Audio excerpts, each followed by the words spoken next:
Compelling stories are not hard to find. You just need to know where to look. Join your host, Dr. Eric Shaw, prosecutor Ryan Frank, writer Adrian Bonenberger, and comedian Ryan Connor as they interview ordinary people about their extraordinary experiences. This is Baggage.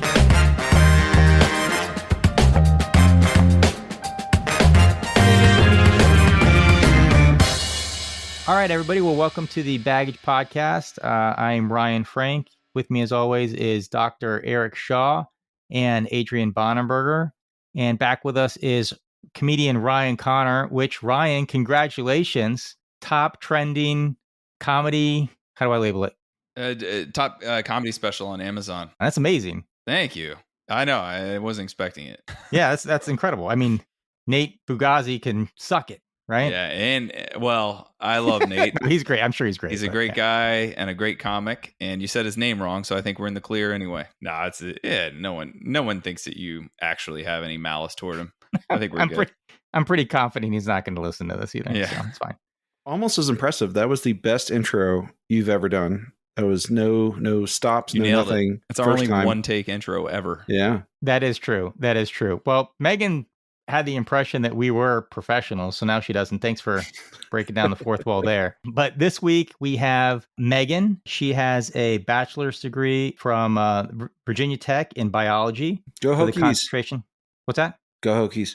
Oh, jeez. Oh, it's going to be that this whole this whole Good episode. Lord, I'm in Colorado. I don't get to do that much, right?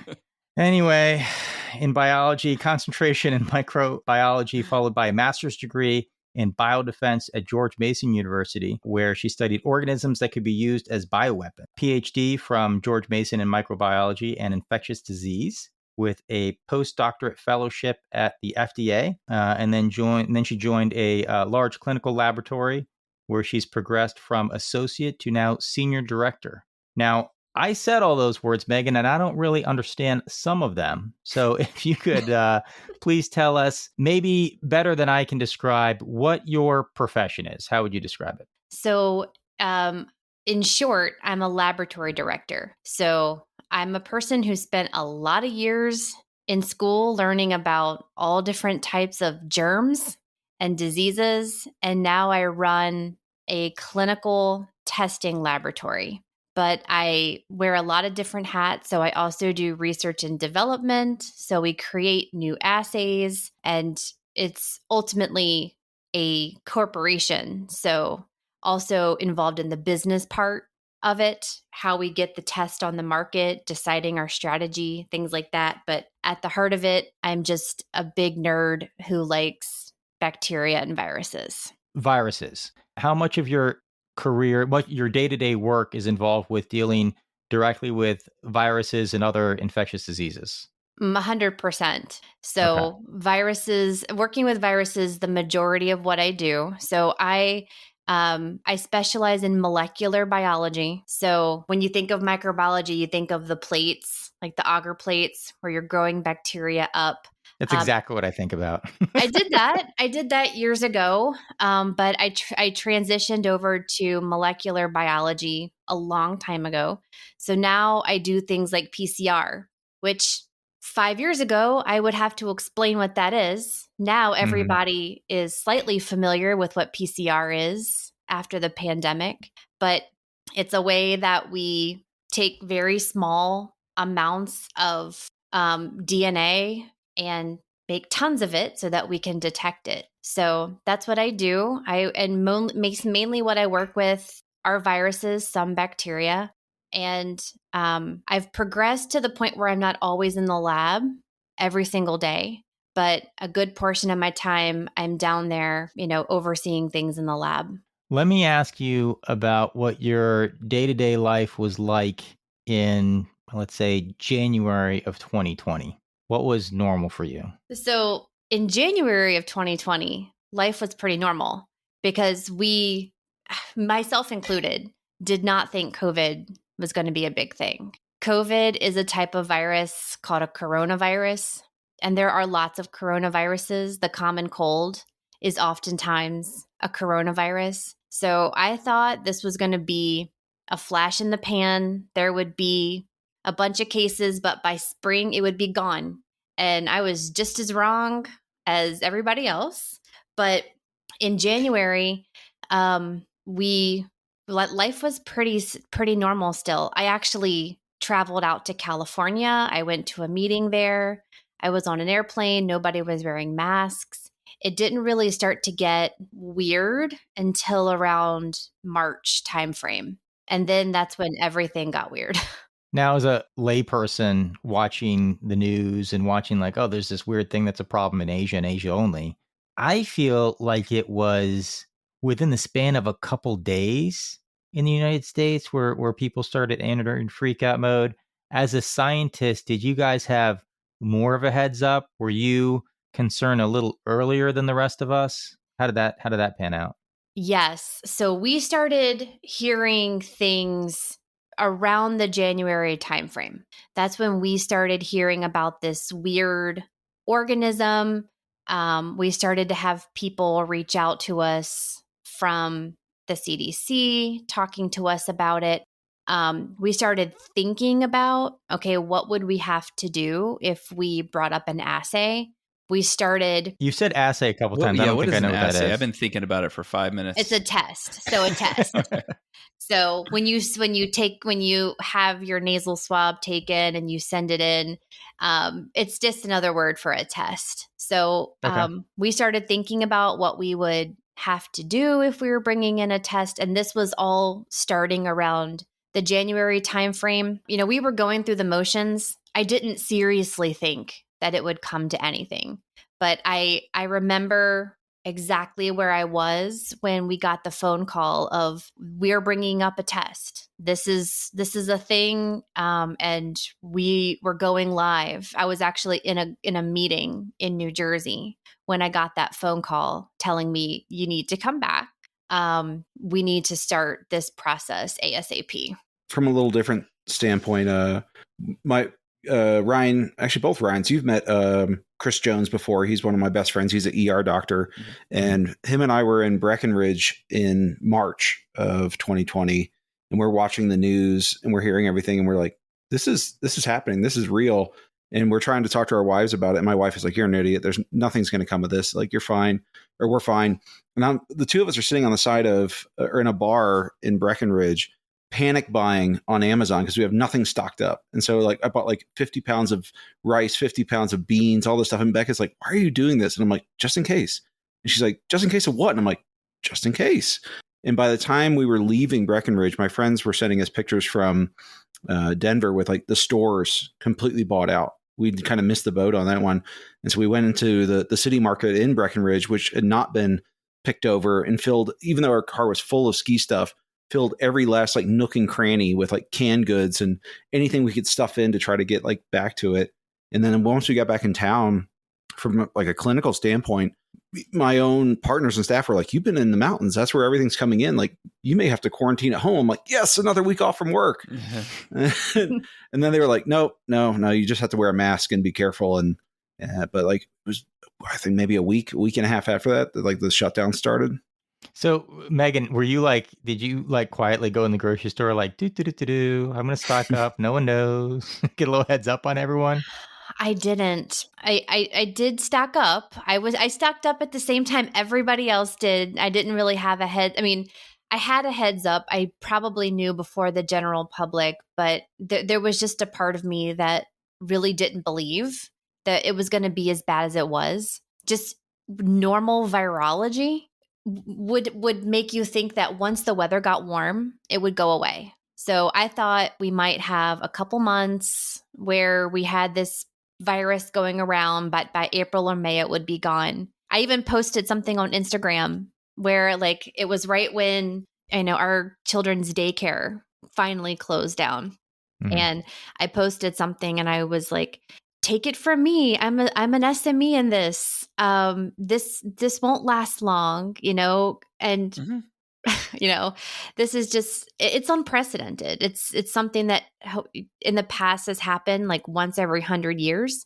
I hope it doesn't happen sooner with things like global warming, but it's not anything that we'd experience in our lifetime. two questions. One, what made it so I don't know, just I guess resilient? Was it the fact that it mutated so much, or what? I don't remember. And two, were any of you the toilet paper monsters that made it so? Some of us just ran out of toilet paper. Stocked up on toilet paper, and my big thing was masks. I stocked up on masks. We had people stealing masks from our office. We walked into a room and people were sticking them under their jackets and stuff like that. Wow. I still have masks. I don't know. And I still wear them on planes because they're just disgusting. But I still have a very healthy stockpile of masks in my basement. But what made it so hardy? And there's a couple of things. So it's a type of virus called an RNA virus. So I think most of you are familiar with the fact that our genes have DNA in them. So we know that term DNA. There's a different type of nucleic acid that viruses can have called RNA. It's a more simple form of nucleic acid.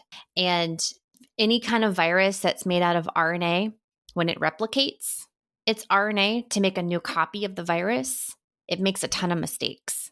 So every organism that has DNA, we have a little enzyme that's called a proofreading enzyme. So it goes along, and if there's a mistake, it fixes it. That's why we don't have a lot of mistakes. It's very rare for there to be mistakes in our DNA. But for RNA organisms, they make tons of mistakes. HIV is another example, and that's why it's always been historically so hard to treat. It's once they come up with a treatment, it mutates. And well, HIV is also a retro RNA virus, which means it integrates its nucleic acid into the human genome. So then it actually becomes part of you. So that's why it's not curable. It actually becomes a part of your nucleic acid. So that's another one, special type of RNA virus. So COVID, SARS-CoV-2 continuously makes mistakes. A lot of those mistakes are bad, but a lot of those mistakes help it survive. So it just keeps mutating and mutating. But really what made it so bad was that it's novel. Nobody had immunity to it. So any type of organism that evolves where there's absolutely no immunity in the human population is going to cause problems. So this is why everyone panicked when swine flu came out back 15 years ago.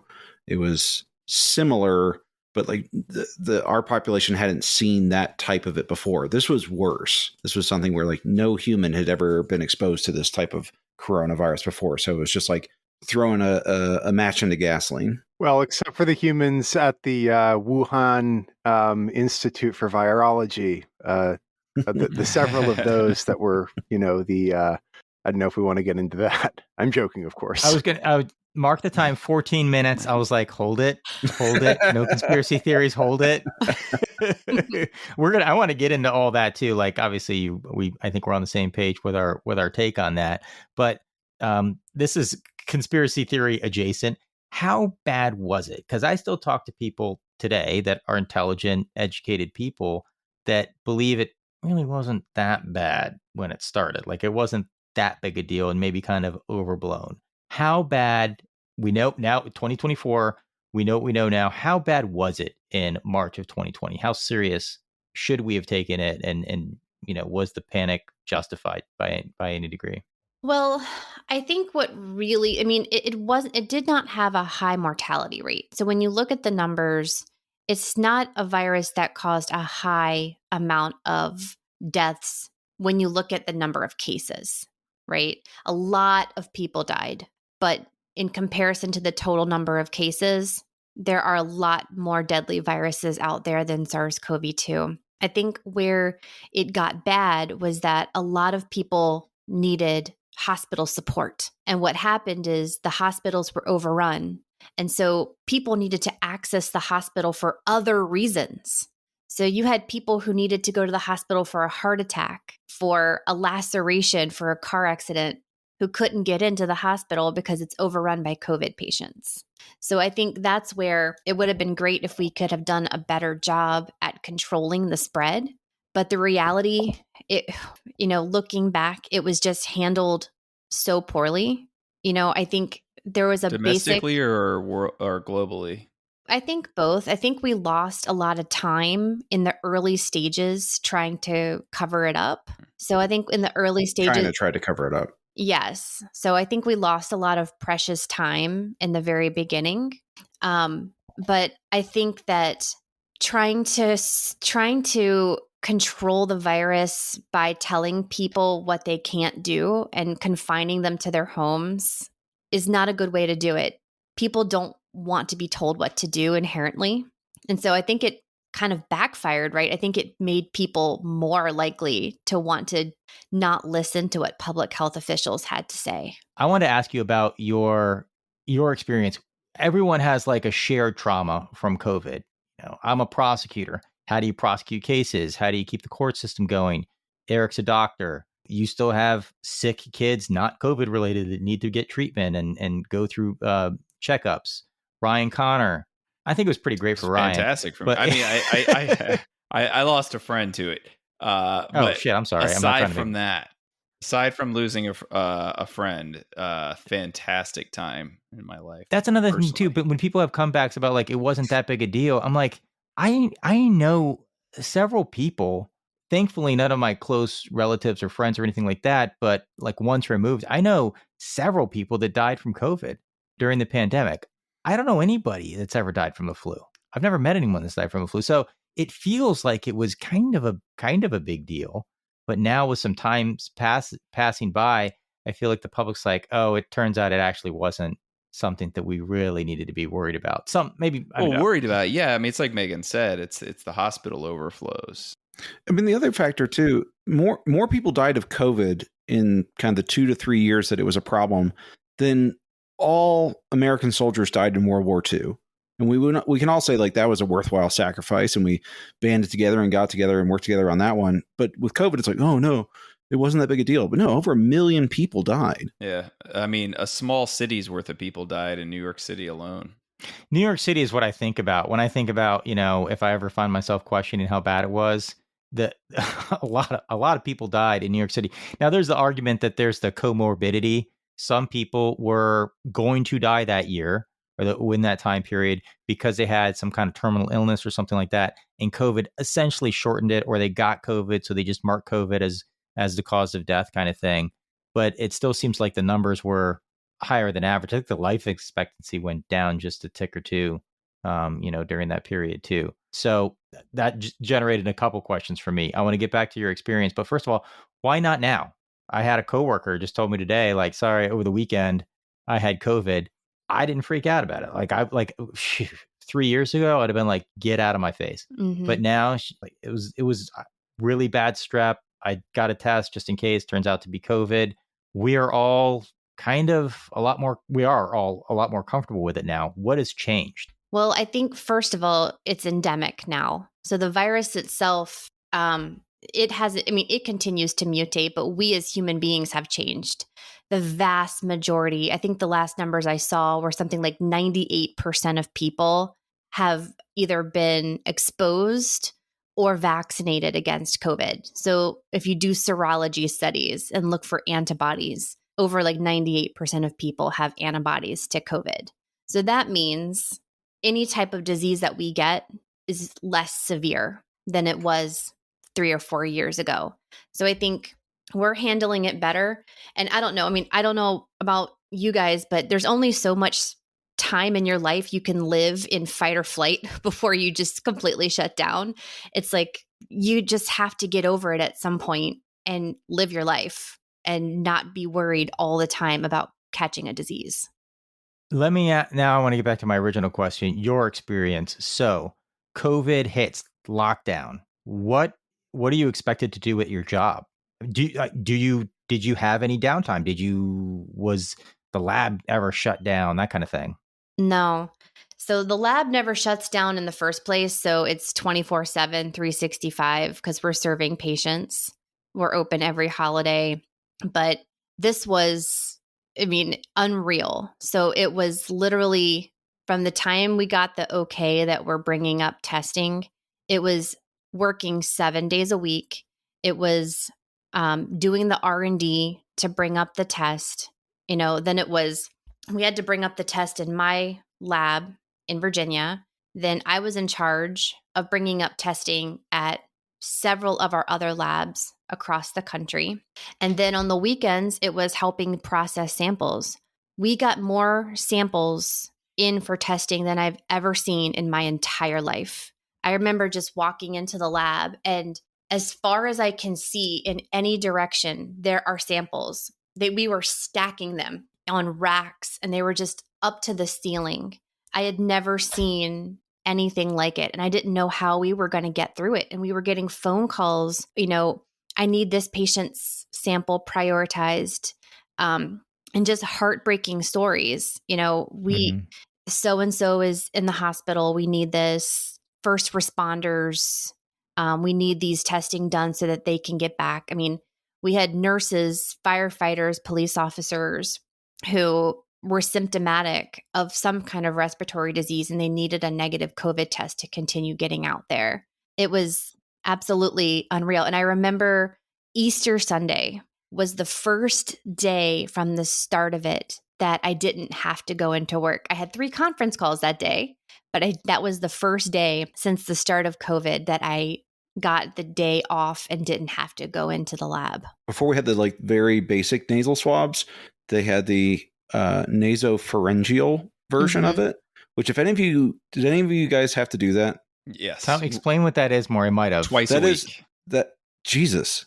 That is where they stick a swab literally into the middle of your head. It goes all the way to the back of your nasopharynx, and they kind of swirl it around there for 10 seconds and count as they're doing it. And for us in the office, any type of cold symptom, even one time I had the shits, and to go back to work, I had to go get this. And your lizard brain kicks in and you just want to punch this person in the face, but you just have to sit there and take it as they swirl this thing around and count to 10. And then they do it on the other side. And it was awful. Let me tell you how ours were. So our show only shut down production for 2 months. We were the first show to go back. We hired, for anybody that doesn't know, Ridiculousness. Yeah, it's an MTV show that does not stop. So we hired a bunch of virologists and lawyers, and how can we keep shooting? And they figured all these things. And one of them was this sort of testing regime where a test would be good for 72 hours, right? So if we're shooting on Monday and Friday, you have to get 2 that week, or, basically you had to get 2 every week. And it involved us driving into, our lot, and then, you roll down your window. You're supposed to wear a mask for this interaction. You lower it, and they just fucking jab you in the brain and swirl it around. And like you said, you want to scream. Everyone, we're just in our car too. And then we'd pull away, and you'd see everyone pull over to the side to just kind of be like, oh. It's the worst feeling in the world. I remember when I had to go back to work because courts kind of shut down, but then people are still getting arrested for assaultive stuff or whatever. Mm-hmm. And some people did not get bond because it was violent crime or something like that. So they're still doing bond hearings and stuff. So we went back to work. There was some downtime. We were shut down for a while, but we went back to work before the general public for sure. So there was a lot more, I think, chances for exposure going back earlier than everybody else. So we were getting exposed all the time. And I remember having to do a test, and you couldn't go back to work until you had 2 negative COVID tests or 5 days or whatever the parameters were at the time. It was always fluctuating. But I remember at the height of kind of the, I think at the height of the exposure, the height of the number of live cases, I went to CVS, went to the drive-thru or whatever. And I think it was 2 weeks later, I got the results, which at that point, you're fine, right? But I can only imagine when that was happening, I was thinking, how crushed is a system that is used to a certain volume, and now almost 100% of the population is now using it, trying to get these tests done. Mm-hmm. It must have been. It was unreal. It was, and we hated having the turnaround time be so long. We didn't want that any more than the general public wanted to wait 2 weeks for their result. But, when you think about how do you get instruments, where do you put them? We were tearing down walls, building labs within days, processes that took years in the past. We're building molecular labs in a matter of weeks, buying instruments that cost hundreds of thousands of dollars, trying to get them in, get them validated, get them installed. trying to find reagents. Every single time we developed a test, we ran out of reagents. We had to go validate. What's a reagent? So there's different types of liquids that we use for the reaction. It could be consumable things like plastics, like tips for our pipettes, 96 well plates for our reactions. The manufacturers of those things couldn't keep up with the demand, so we kept changing and changing and changing, having to revalidate. In the clinical lab, we're very highly regulated, so any change you make has to be validated. So we would run out of this pipette tip and then have to switch to another and then validate that. And it was constant running out of things. Every single day was, are we going to have enough material to get through the testing for this day? Just unbelievable. Like trying to find instruments off eBay. We couldn't, these companies don't have highly sophisticated instrumentation for PCR just sitting on shelves waiting for people to buy it. They have a few and then the rest are custom built. So that's when you have the test. How do you know how to make the test? How do you create the test for something that's never existed before? So, that's what we do in R&D. So, thankfully somebody, they were able to sequence the organism pretty quickly. We have that technology to sequence it and get the genome sequence of the organism. And then we can develop what are called primers and probes. They're really small pieces of nucleic acid that are used to target that specific organism. So we were making these decisions in rapid time. It normally takes us 6 months to a year to validate a new assay. We had it done in weeks. So we were, looking at the genome, deciding on the primers and probes, deciding what genes we were going to target. We were getting information from CDC, who was also doing this research. And then we've got years and years and years and years of experience in developing PCR reactions. So once we had that information, it was relatively easy to validate a test. And then that's what the lab was doing. So then we also have manufacturers of assays like Roche and Hologic and these different companies. So they were coming out with tests that were in kits. So it's amazing what you can do when the entire world stops what they're doing and converges on one specific objective. That's so nuts, the time frame that everything happened in. So the pandemic hits, things are rolling. You're trying to figure out the test, and after that gets done, you have all these requests for tests to be analyzed. What's going on at home during that time? Yeah, I think that was the hardest part. Was I just feeling completely alone. I'm working 24 hours a day. My husband also works for the same company, doing essentially the same thing. I'm on the scientific technical side. He's on the operation side. So I'm developing the test. He's helping to operationalize the test. So we're doing the exact same thing at the exact same time. We've got 2 small children and they're in daycare at the time. We kept them in daycare until they shut the doors. They were like the last 2 kids in daycare. I felt like the worst mother on the face of the planet. Like, I'm sending my kids every single day and putting them in this dangerous situation because, I have to go to work. Now, why did you consider it dangerous for them? What's your potential exposure at the lab? Well, that's the thing is I had a very high risk of exposure at the lab, not from the samples, not like I have no fear of going into my lab or any lab. We have amazing biosafety. So wasn't my concern. It was the amount of people I was around. So we had to double our staff overnight. We were in the lab like sardines up against each other. And in those early days, we didn't have access to masks. So in the very early days, we were all shoved in there. Nobody was wearing a mask. Once we got access to masks, we were issued 1 mask per week. So you had to hold on to your mask for the entire week until they had a more stable supply chain. Every single day I get home, I have no idea what I've been exposed to from coworkers. Every time I look around, I'm getting notified I was exposed. Literally every day, someone's like, okay, you were around this person yesterday. You've now been exposed. We had a testing protocol if you'd been exposed. So literally probably every other day I'm getting tested because I've been exposed to someone. Everybody was just dropping like flies with COVID. And so when I would come home, I would not say hi to my husband, my kids. I would go straight upstairs. I would remove everything I had on, put it straight in the washing machine, take a shower. And then for a long time, I was wearing a mask at home because I had no idea if I was incubating something.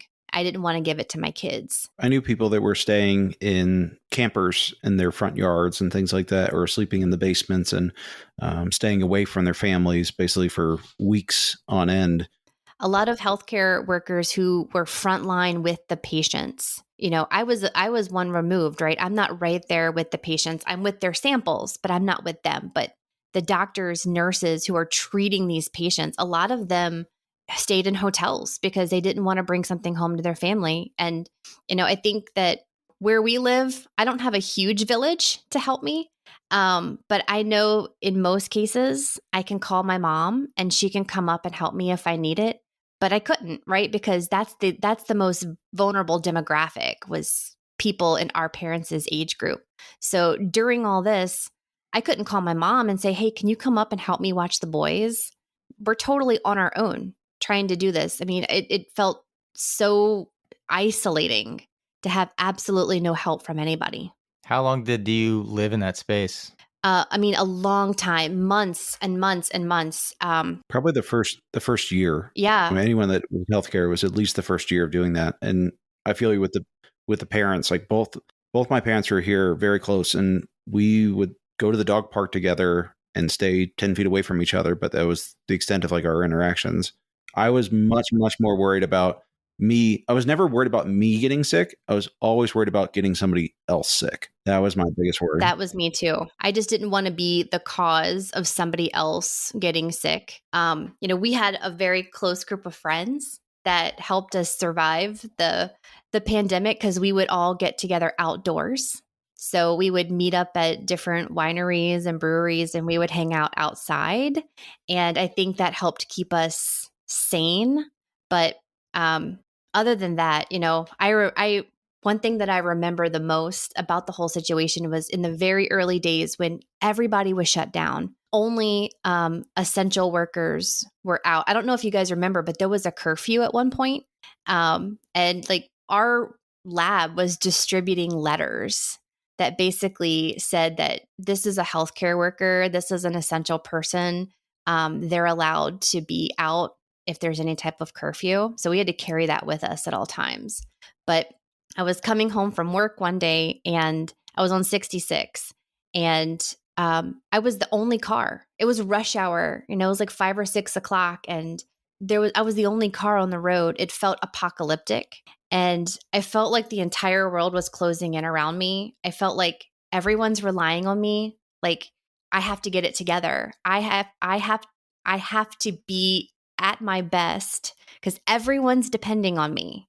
And I thought I never felt suicidal, but I keenly was aware, like, if this is how people feel on a day-to-day basis, I can now empathize with people who are suicidal. If this is how isolated they feel every day, like I knew there'd be an end. I just didn't know when it was. But I just remember thinking, I understand now why some people feel like they can't go on. It's funny that you would say driving was like one of the worst parts. That was like the best part for me. I could go down 470 at like 90 plus miles an hour, and I was the only one on the road. And I had that letter as well. So like if a cop pulled me over, I'd be like, oh, no, frontline worker. It was normally takes me 45 minutes to get to work. It was like 20 to 25 minute trips. It became one of my favorite things. Like once I got used to it, I was like, this is amazing. And when everybody started coming back to work, I was like, why are you all on my highway? I liked it better when you guys were all working from home. There was a book a lot of my friends were reading or rereading by Camus. I think it's La Peste, The Plague. And the book, as I recall it, I'd read it in college, and I didn't reread it. I didn't think it was really extraordinary.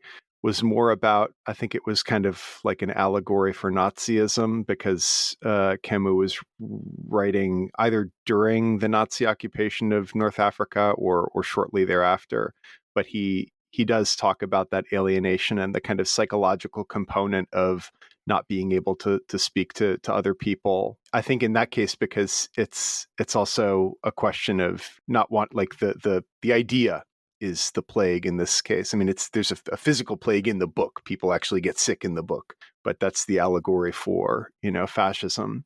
And I think things like that I think there are two things psychologically that separate us from others more than anything else. And one of them is that feeling that is always difficult to communicate to another person, which is that everybody is depending on you. And it's just, because it's a very kind of self-oriented idea, it becomes difficult to empathize with others through that vehicle. And then the other thing is betrayal, of course. If you feel betrayed by a person or an institution, and I think that might be one of the reasons why so many people have kind of conflated politics and COVID in their mind. Like, so many things are politicized. So people feel that, something bad that happened to them is a betrayal of the government, and COVID is part of that. And so they kind of lump those things in together, and it becomes emotional rather than rational. But it is interesting that this is this thing that we all went through together, because anybody who lived through COVID had some sort of the same experience of it.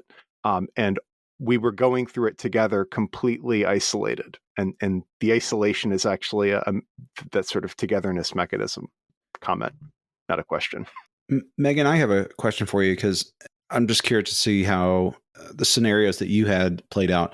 I had plenty of patients come in, not just with the vaccine, but just with COVID denialism, and not even wanting to get tested, which blew my mind. And they were just like, well, I was like, why would you do that? Well, I have questions. Well, I can answer them. And they just didn't want to talk about it. They wanted to fight. They wanted to argue. And I just want to see, like, because you're in the same boat. You are an expert in your field in this. You were truly down in the nitty gritty, details of this. Can you give us some examples of odd scenarios that popped up in your social circles or with colleagues or things like that, with either denialism or things along those lines? I didn't really have a lot of people where I was having to deal with that, except for some family members that I have that are anti-vaxxers. So anti-vaxxer before this happened, and then of course became even more radicalized with that because of COVID. Most of the people in my circle, I think, legitimately just wanted solid information. And I think there was confusion, and a lot of them were coming to me because they trusted me as a friend. And so they thought that I could help them to understand all the disparate messages they were getting. I had, I'm sure you can imagine, I had day and night, I had people texting me about questions that they had. And I was happy to answer those, because I truly feel that that's an obligation that I had. I wanted to give as much good information as I could to people. My kids were in daycare at that time. I've already said that. I actually did a lunch and learn with my children's daycare teachers about the vaccine.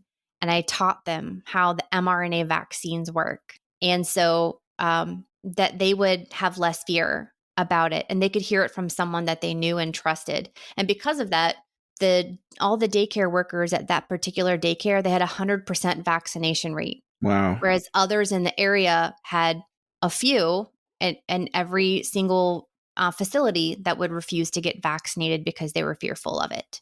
This is probably a good time to talk about the mRNA vaccine. How revolutionary was that in the field? So it's a technology that's been around for well over a decade. So the technology was already there, but there hadn't been new ways of delivering vaccines that dramatic in a while. So we had the first vaccines were live attenuated vaccines, where you get the living organism, but it's not virulent, doesn't cause disease. And that's what we had for years. And that's what we still have. A lot of our vaccines are still live attenuated vaccines.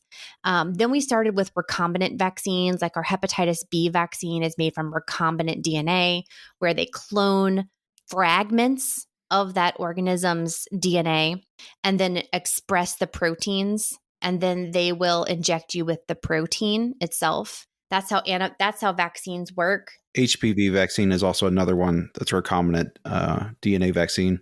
And as far as for kids vaccines, MMR and varicella are live attenuated ones as well. So our flu vaccines, a lot of those are still a live attenuated. So, live attenuated is still a good vaccine strategy, but live attenuated vaccines may not be good for someone who's immunocompromised. For instance, someone who doesn't have a healthy immune system. There are actually a lot of benefits to live attenuated vaccines. But with the mRNA vaccine, it's a different play on that recombinant vaccine. So with a recombinant vaccine, you're getting injected essentially with the protein. Your body's immune system recognizes that protein and makes an antibody against it. That's how they work. What's even better, it gives you the blueprint. It gives your body the blueprint to make the protein itself. That's how mRNA vaccines work. Yeah. So it's even cooler. You don't even have to manufacture the protein. You basically print a script for it that your own body produces the protein, and then your own body's immune system reacts to the protein it made that is, like COVID or is the spike protein for COVID. It's mind-bogglingly awesome. And I would say, why is there such a wide range of reactions to them? I tend to have like awful symptoms for like 24 hours after getting an mRNA shot. And some people I know get nothing at all. That's your immune system reacting. So different people have different responses to any vaccine. But all those symptoms that you're feeling, the malaise, which is a general feeling of being unwell, the fatigue, the muscle aches, the fever, the chills, that's all signs that your immune system is activated. And different people experience different things. This is a pretty strong vaccine in terms of it's very antigenic vaccine. So it elicits a very strong immune response, which is good. So some people have very strong reactions. Some people are more mild. It just happens. It just depends on your specific immune system. I had terrible reactions.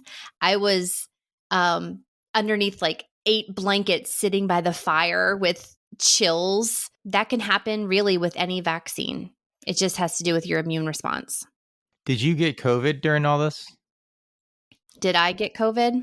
Yeah. Did you ever get COVID during the pandemic? No. Who here has never had COVID? I don't think I've ever had. That's another thing too. It was so prevalent in the population. 3 times. Did I have 3 times, man?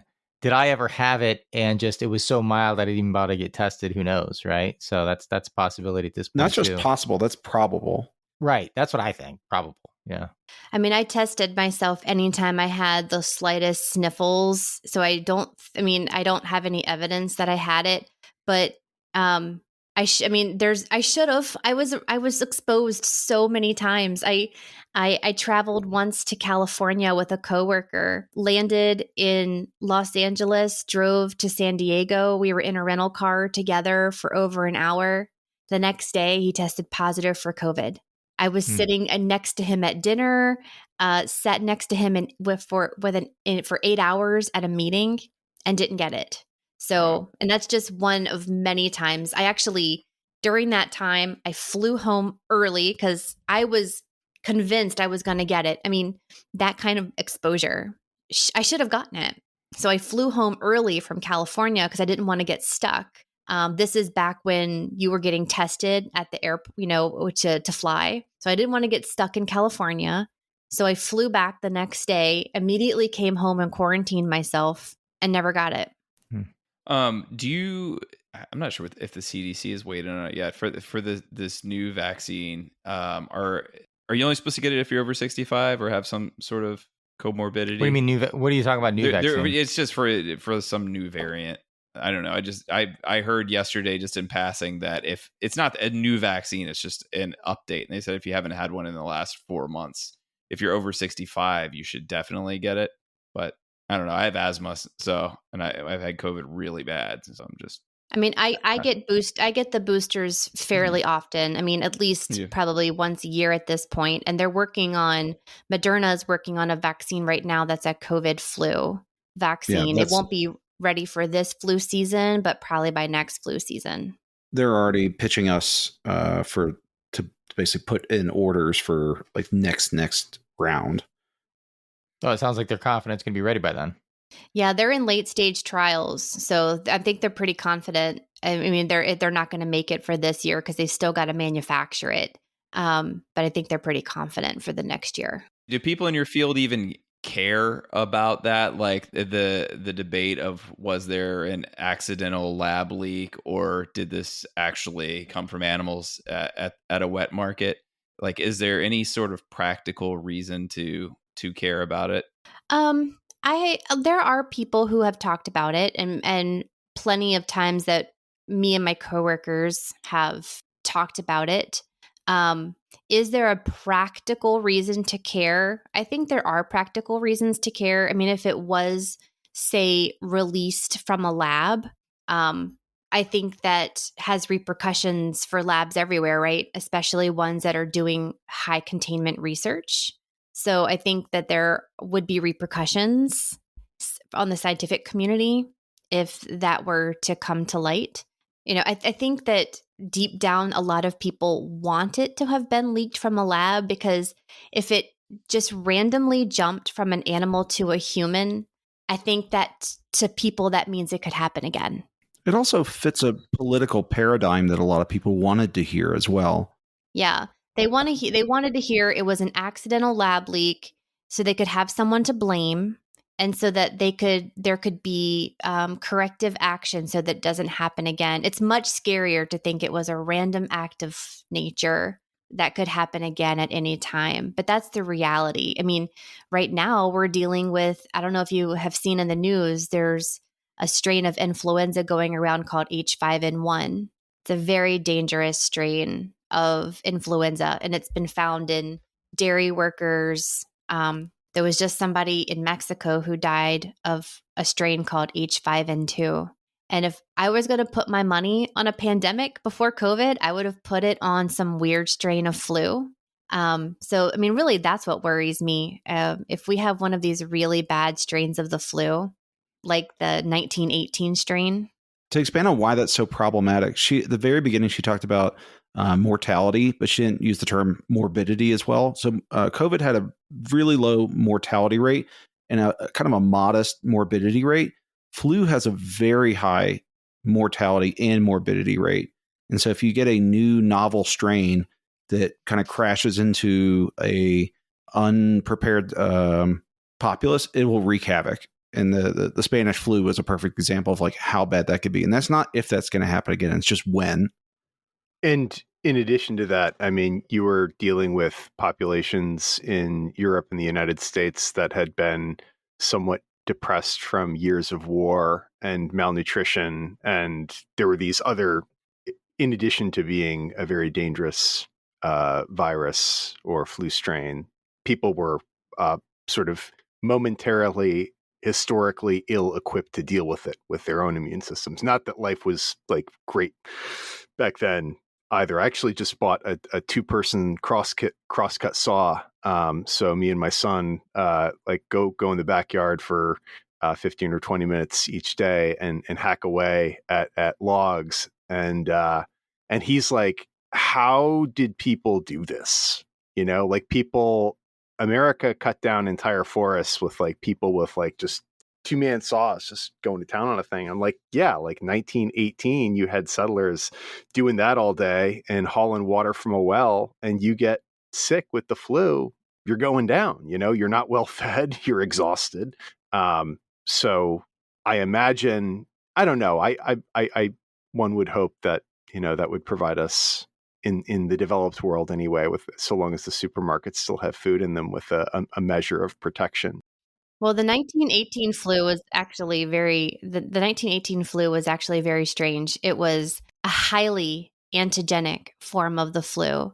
So what that means is that it created a very intense immune response. So with that particular strain of the flu, the people that were dying mostly were young, healthy people in like their 20s. It was so economically devastating because that's also your workforce. That's your workhorses in the workforce. So it would induce something. So we saw this with COVID too. It would induce something called a cytokine storm, where your immune system is just so overactive that's what kills you. It's this intense over stimulation of your immune response. So that's what we saw with the 1918 flu, which is very different because usually with the flu, you're seeing the most affected groups as the very young and the very old. In some of the long-term studies of like hospitalizations and decreased mortality, it was actually people that got high doses of Decadron, which is a strong steroid, right off the bat, that had some of the best survival rates for COVID patients, because it was basically tamping down your own immune system from freaking out. That ultimately saved people. It wasn't the virus; it was your own reaction to it that killed people. So you talked about the potential threat of something like that H5N1. Running rampant on people. What would it take for, does there need to be some sort of mutation for suddenly it to become really contagious among humans, or is that what it is? So a lot of times what we see with some of these viruses is that they're not overly contagious. So they're not spread easily from person to person. So what we're really worried about, the perfect storm, would be a virus that somehow mutates to be very contagious from person to person, airborne, high morbidity and mortality, and novel, so that there's not a immune response. Even with influenza, we don't, a lot of people have been exposed to the flu in the past. Just because you've been exposed to one strain of the flu, that does not mean you're immune to a different strain of the flu. So we have these recombination events that keep happening. A new strain or a strain that hasn't been encountered in a while, like H7N9 or something.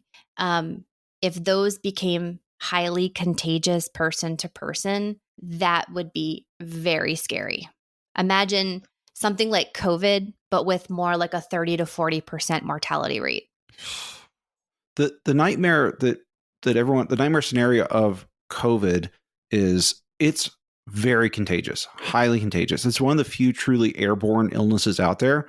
Most things are spread by droplets. So like flu is one that's spread by droplets, whereas like COVID lingers in the air. So it's highly contagious. But because the mortality rate was relatively low, it wasn't as bad as it could have been. But if you get a strain of flu or something else along those lines that is now more contagious, that's a big problem. Mm-hmm. Yeah, I think that's what keeps a lot of us up at night, because now that we've had this situation, we have pandemic preparedness teams that have formed. You see it in various institutions. You see it at the CDC, the WHO, and now we're constantly on the lookout for what could be the next pandemic. Until Trump gets elected and fires the CDC guy again. Or until like not that much time passes and we all feel overly confident and comfortable like we did in, early 2020. And surveillance takes money. Like doing surveillance is not cheap, and it's not free. So right now, there's budgets and money from various groups for surveillance. I don't know how much longer that will last as people's memories start to fade. I always like to imagine. I'm interested to see if like the pandemic, how it would have been different if the mortality rates were flipped, where it was children that had a 10% mortality rate and not 80-year-olds, and how would people have reacted differently if that was the scenario? Yeah, I would have quit my job and locked my family in my basement if kids were the ones with the 10% mortality rate. I've already told my husband I'm not going through a pandemic again. So if another one happens, we're out. We have to find another job. Well, let's hope that 100-year pandemic stays 100 years and this podcast is long over before anybody has to deal with that again. Meghan, thank you so much for coming on. Super informative, super interesting to hear it from a scientist point of view. So thank you for coming on. Thank you for having me. Anybody got anything to plug? Yeah. Well, I've got some shows on the road coming up in the next couple of months. We have Des Moines, Cary, North Carolina, I think Greensboro as well, and I can't remember where else. It's on the Portland. Just added Portland, and others are in Canada. It doesn't matter. But also my special live from DC is on Amazon, and it's fantastic. I've watched it a couple times. It's worth the top watch. stand-up special on Amazon the last few weeks. Man. Congratulations. So, thank you very much. And your book. And my book, The Party. It's a political satire. I honestly think it's better than the other stuff, but to each his own or her own. I loved it. Thank I you. loved it. It's fantastic. It's definitely worth the read. I don't have any books, any specials, or tour dates, so I got nothing. Eric, I will be at work on Monday. I've been on vacation for this last week, so I will be back in the office on Monday. You won't be sure to check Eric out at work. There's just a line of like 100 people at your office on Monday. All right. Well, thanks everybody. That's it for this episode, and we will see you in a couple weeks with Carry On. Thank you. It's been a blast. Megan, thank you so much. Nice meeting you.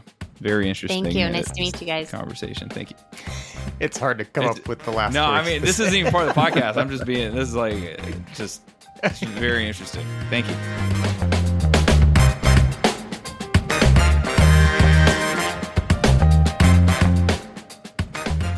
Music for Baggage provided by Quincy Ledbetter. You can find his stuff at qledbetter.com. Graphics provided by Megan Weaver. You can find her at meganweaverart.com. Special thanks to our premium members for their support. You can become a premium member by clicking subscribe in your Apple Podcast app or by visiting thebaggagepodcast.com/support to sign up or to gift a membership to someone. A percentage of all proceeds go to charity. If you have any questions, comments, or a good story to share, please email us at thebaggagepodcast@gmail.com.